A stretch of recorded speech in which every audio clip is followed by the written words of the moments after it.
हरियाणा में कांग्रेस नेता सुरेंद्र पवार को हाईकोर्ट से बड़ी जीत मिली है। इसके साथ ही जांच एजेंसी ईडी को कड़ी फटकार भी लगी। जेल में रहकर चुनाव लड़ रहे कांग्रेस के सोनीपत से प्रत्याशी सुरेंद्र पवार को पंजाब हरियाणा हाईकोर्ट ने जमानत दे दी है। सुरेंद्र पवार के चुनाव प्रचार की जिम्मेदारी बेटे और बहू संभाल रहे थे। हाईकोर्ट की ओर से न सिर्फ सुरेंद्र पवार की गिरफ्तारी को अवैध बताया गया, बल्कि कोर्ट ने सुरेंद्र पवार के खिलाफ 25 करोड़ रुपए के मनी लॉन्ड्रिंग केस को भी खारिज कर दिया है।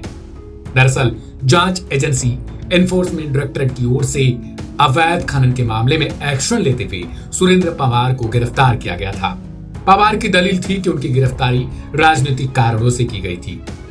इस मामले में कानूनी प्रक्रिया का सही तरीके से पालन नहीं किया गया था।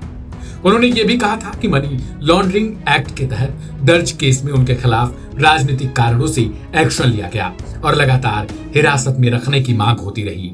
इस पर बेंच की ओर से कहा गया, सुरेंद्र पवार की गिरफ्तारी राजनीतिक कारणों से की गई।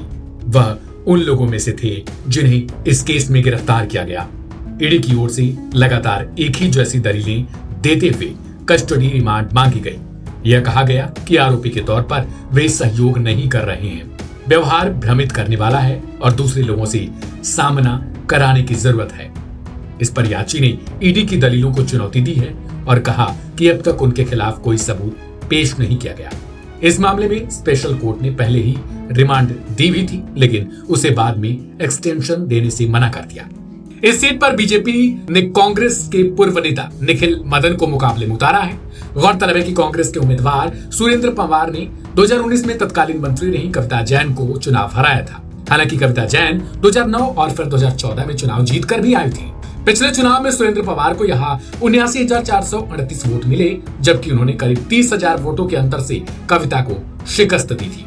बता दें कि साल 2014 के चुनाव में पवार सोनीपत सीट पर इसी सीट से INLD के टिकट से चुनाव लड़ रहे थे। तब वह इस सीट पर तीसरे स्थान पर रहे थे। हालांकि इस बार कहा जा रहा है कि हरियाणा में माहौल कांग्रेस के लिए ठीक ठाक है। ऐसे में सुरेंद्र पवार की गिरफ्तारी के बावजूद पार्टी की ओर से उनका टिकट नहीं काटा गया था और सोनीपत से वे उम्मीदवार बने रहे।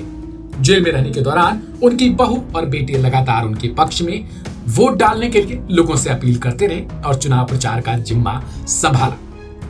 अब जाहिर सी बात है कि जब वो बाहर आएंगे तो अब वे खुद प्रचार करेंगे और कहीं ना कहीं उन्हें जीत मिल सकती है।